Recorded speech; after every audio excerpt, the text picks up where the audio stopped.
Hello, everyone, and welcome to the Women in Security Navigate Her Coffee Chat series. I'm Beth Anderson, and alongside me is my co-chair, Emma Barkley. We're thrilled you've joined us today for a relaxed, candid conversation about building successful careers in security.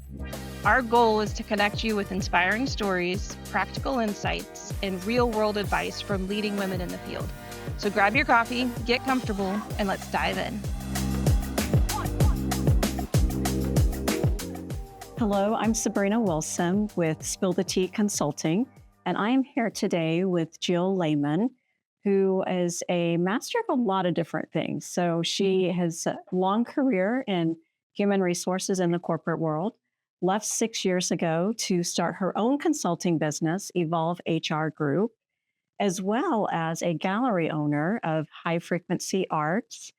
And she is a top 15 coach in Indianapolis and the author of a chapter in Joy at Work called You Powered, Charting the Course of Career Joy. Mm-hmm. And Jill is also a Boilermaker. And that's how I met Jill a few years ago at the Purdue Women's Conference. And we have so many things in common. And I am so excited to talk to you about this topic because I believe it's a really important topic that a lot of career women don't recognize as their career is really powered by them. So I love the title of You Powered. So talk a little bit more, Jill, about the book, the inspiration, and the message that you would love for the women in security to know about. Yeah, sure. First, I'm going to apologize too. I'm a little bit under the weather. So if my voice goes in and out, I'll make that caveat right now. But yeah, this was a really important chapter for me to write. It's been something that's been on my mind for really decades. And a friend of mine reached out to me about a year and a half ago and said, "Hey, I'm writing a book. I'd like to bring a bunch of women together. And I'd like you to author a chapter. And it's going to be called The Joy at Work." And it's always been on my list to write a book, write a chapter, and bring this message out. And with this group of women and this leader, I thought it was the perfect time. So that was a big part of late last year, writing this book and chapter. And lo and behold, it's become a bestseller book. Congratulations. Thank you. But You Powered started years ago. It was actually a theme that I used as a chief people officer in corporate and starting to look at environments in our careers that there was never enough time and money and resources in the human resource department to manage everyone's career. Although we'd love to, we have that goal, but everyone's unique, everyone's different. And I learned in my career too that there's a piece of it that you have to own yourself.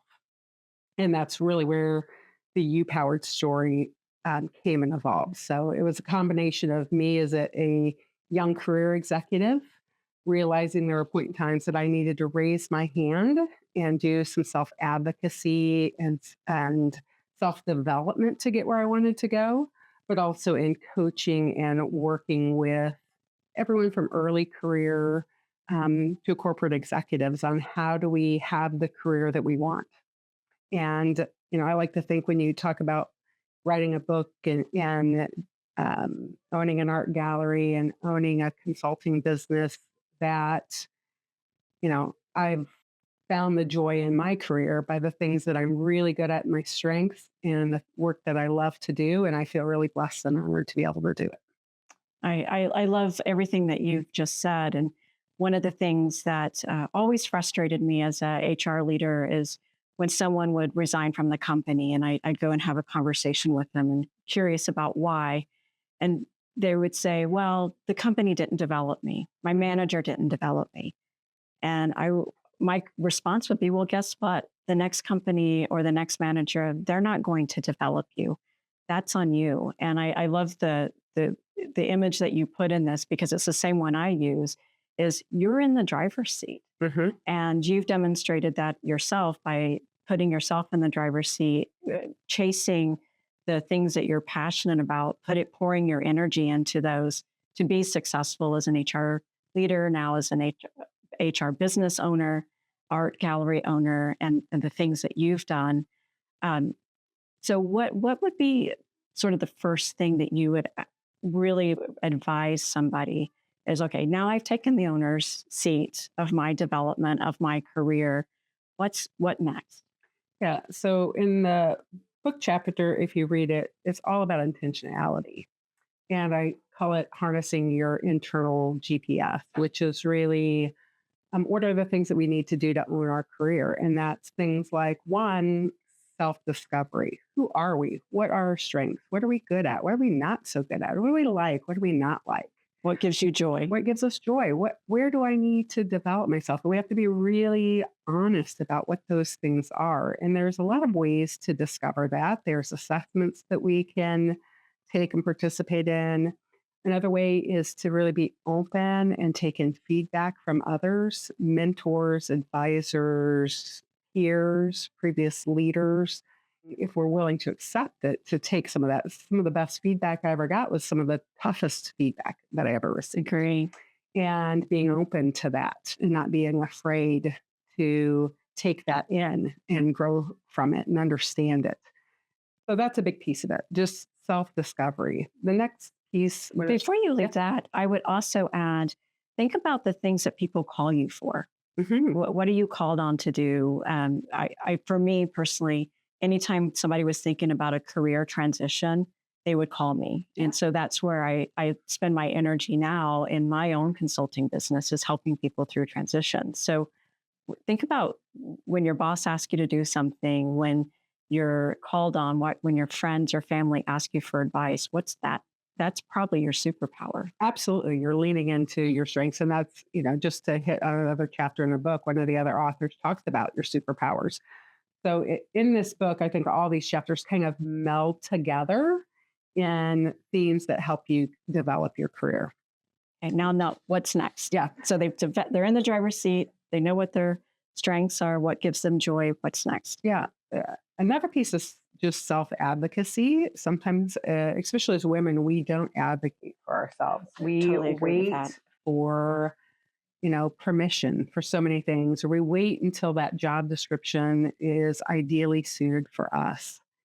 And, oftentimes our male counterparts don't do that at all. They just see something they want and they go for it. And we have to develop that, I think, energy in us to say, if I want it, how do I go and get it? And I may not have all of the things, but I'm willing to learn, or I have transferable skills, or I bring value through the strengths and the superpowers that I have. So self-advocacy, I think, is really important. Raising your hand, going out to get, if things aren't provided to you by your company, figuring out how to get those, being resourceful from that perspective. There's, sure, there's things you can pay for to participate in, but anymore with the internet, there's so many things we can self-learn with little cost too, to help hone our career and our experiences. So self-advocacy is really key.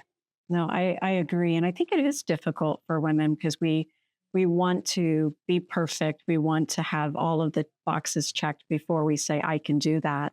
Oh, all the time. And I always tell people, if you have 100% of those skills and those experiences, why would you want it? Embrace something you haven't done. And what is that thing? And put yourself out there to go for it. Yeah, the biggest times in my career that I've grown is when I challenged myself and wasn't comfortable. It's when we leave the comfort level, it's when we can really see what we're capable of achieving, and where we can move to the next level or break that, proverbial glass ceiling, because we're not afraid to shatter it. What advice would you give women? So that self-advocacy is really difficult.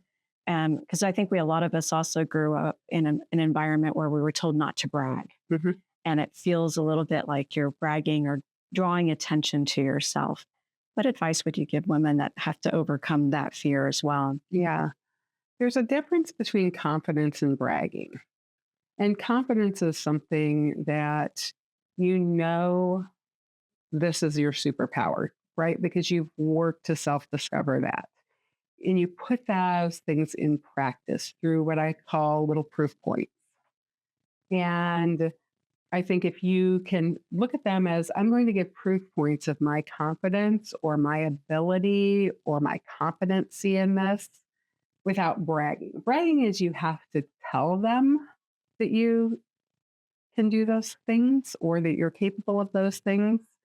I think confidence is when you can display those proof points exist in you by the way you carry yourself, by the way you deliver, by the way you speak, by the way you create whatever it is that you do, that service, that product, whatever it is. I think that's how you just demonstrate those proof points. That's a great distinction and something that we need to do in our brains to make that shift. Mm-hmm. What else would you like the audience to know about Joy at Work? Great read, because there are some phenomenal women leaders who have authored chapters in this book. And like I said, they all kind of meld together. We've just scratched the surface on the You Powered chapter. So it's really written. And there's a story of one of my coaching clients in the book too.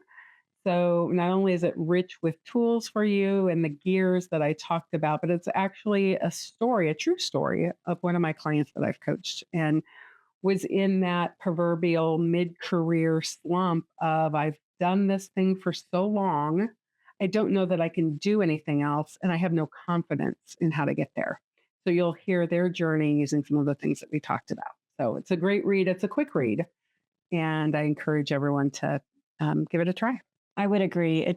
This is a wonderful book. It is a quick read, easy to read. But you know what I really love about it? So I shortened the title. I should have said the whole title. It's Joy at Work When Women Lead. And it's a collaboration effort with very incredible established women where you came together and uplift each other to uplift other women. And to me, that is what this is all about, is not only our own career success, but how do we help others be successful in their career? So I want to thank you and Jody Curtis and the other amazing women in this book for taking the time to put together such an incredible piece. And thank you for spending time today to share a little bit with the Women in Security Forum. And I'm excited to hear what's coming next. Thank you, Jill. Thank you so much. Thank you all for joining us today. I'm Emma Barkley, and this has been a Navigate Her Coffee Chat with my co-chair, Beth Anderson. We hope you found today's conversation inspiring and useful as you navigate your own path in security. Don't forget to subscribe or follow us for upcoming sessions, and feel free to reach out with feedback or topics you'd like to explore next. Until next time, keep learning, keep connecting, and keep leading.